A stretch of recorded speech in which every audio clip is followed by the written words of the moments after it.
Hello, my name is André Yala. I'm 32 years old. I'm a business owner, and this is what I learned today.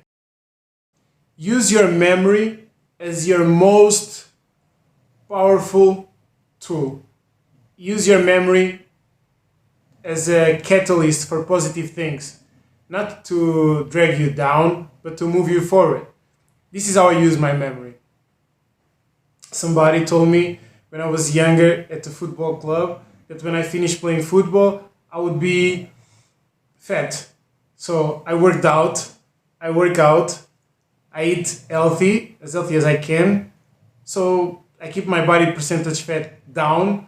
So that person that said that is in my memory, and I will die before this person is right about what the person said. There was another person that said one day that I would be a criminal or whatever. So I make sure that I'm not one, and that I will never be one, because I use my memory, and I don't want to prove the person right. So use your memory to move you forward, to motivate you. Use your memory from everything negative that people ever said about me that I remember. I use it for positive things. Memory is a powerful thing. Or when somebody called me lazy, or when somebody told me I cannot focus, or when somebody, everything, I think about it every day and night. It's good. My memory is great. And if I don't forget, I'll make sure that those things, they never become true. So use your memory as a powerful tool. It's a very powerful tool, so use it. Self-awareness. I think I'm very self-aware. I know what I do well, what I don't do so well, things I'm great at, things I'm not so good at, not so great. But when it comes to empathy, and I thought long and hard before saying that publicly, I have very low empathy, and I know it's a very important thing in relationships with people. It's something that I know I need to work on, but as of now, my empathy is from 0 to 10 at 3. That's horrible, but that's what I learned. Ideas are nothing without execution. Right now, sometimes I don't even want nobody to tell me an idea, and every time I have a new idea, I have a file on Google Sheets where it says ideas, and I just drop it there, and I don't even do nothing about it, because I'm still not done executing the ideas I had 5 years ago, 2 years ago, 3 years ago. So if you come with me with an idea, if you know how to execute it, perfect. But if it will take me to go, I would rather just put it on a task pool, and then I will go grab it when I have time to execute it. So ideas are amazing, but if you're not gonna do nothing about it, it's just a waste of time. You probably have already 10, 20, 30 ideas, 3, 4, 5 ideas that you have been having for, let's say, 5 years, and you were not able to execute it. I was not able to execute a lot of them. So what I do is that I pick ideas that I will execute, I put a date on it, I make a plan for them, and I don't move into any other thing until I get those done. So this also helps me to work faster, to be more effective, because I really want to get to something else, and I know I need to get that done first. So ideas are nothing without execution.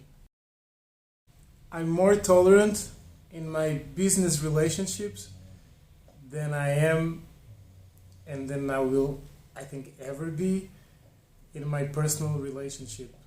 And I found that out this week. I thought about it, and it's crazy, because in business I tolerate things that, for a common goal of the company, for to be cordial, to be corporate. But in my personal life, if something is not how I like it, I just let it go. I think maybe I need to be more tolerant in my personal life, but as of now, I'm far more tolerant in my business relationships. accept it. Just accept it. I say that because so many times I fight against myself. I don't want to do this. I don't want to do that. I don't want to take this call. I don't want to send this email. I don't want to need to go to do this. I don't need to have to work this many hours. But the work is the work. The life you choose is the life you chose. And the life we choose, as it comes with things that you have to do. And you are better off. I am better off if I accept it and just know I need to go through the suffering and through the pain of some of the things that I want to achieve. So just accept it and let it go. I'm never going to be perfect. I'm never going to be enough.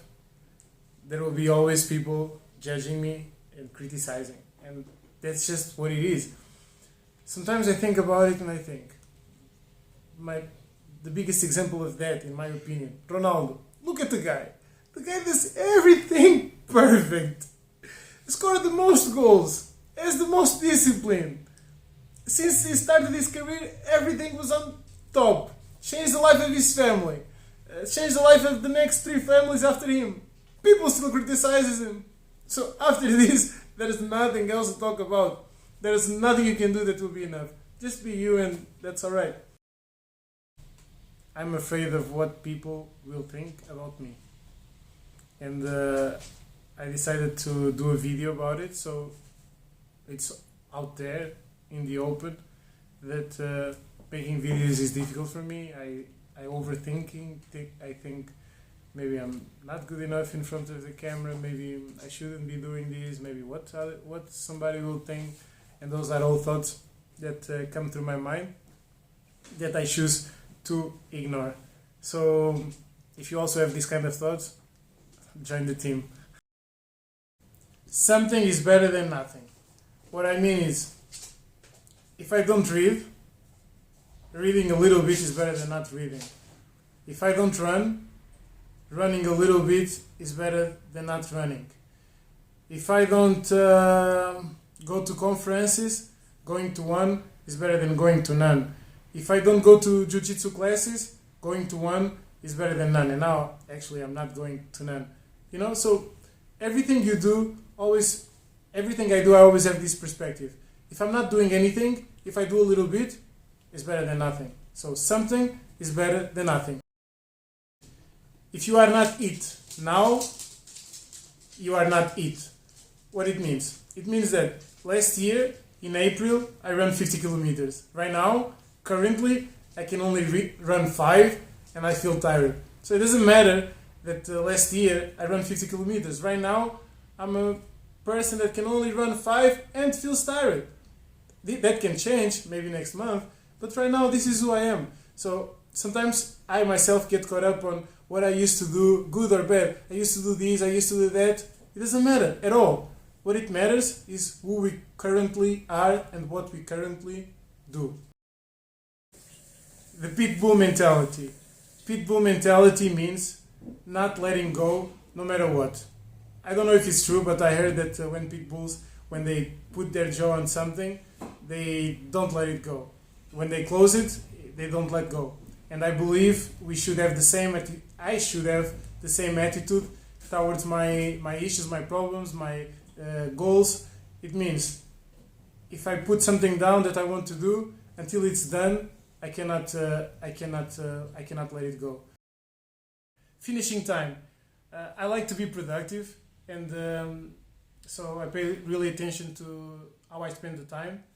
And in the morning, I have always goals of how many hours I want to work. So let's say I want to work 8 hours. What I realized, if I don't define a finishing time, I might start working at 4 in the morning, and at 4 in the afternoon, I'm still working and still didn't do the 8 hours. Why? Because I didn't have the finishing time, so I started to relax. I do a break here, do a break there. So what I think is really helpful, at least for me, is to establish a finishing time. So let's say start working at 4, I start working at 5, 8 hours is 12, 1 in the afternoon. So let's say, okay, I'll finish my work by 2 and do a sprint until that time. So that helps me to be really productive. I started to wake up at 4 a.m. for the past 3 weeks, and it's been an absolute game changer. why I was always struggling at the end of the day. I didn't have enough hours to do other things, start new projects. I was basically finishing work and having to go straight to bed. And since I started to wake up at 4 a.m., my productivity has doubled. Especially between 4 a.m. and 9 a.m., your productivity will just spike because everybody is sleeping, so it's pretty easy to be productive. If you like me, are also struggling with being wanting to be more productive and want to get more out of the day, I definitely recommend you to wake up at 4 a.m. Follow up. I think follow up is something that sometimes I didn't pay enough attention, and I think is one of the most important things in my life right now. So let's say that you want to ask your colleague to do a task, and you asked, and that's all you did. And in my opinion, that's not great. I think good things happen when you ask your colleague and then you check: is it done? Is it not done? Is it done? Is it not done? Seems a little bit annoying, and it seems like it's babysitting work. But for me, it changed my life. I started to have much more results since I starting following up. So I totally recommend this simple concept, follow up. So if you like what I learned today, you want to know what I learned today tomorrow, drop me a like.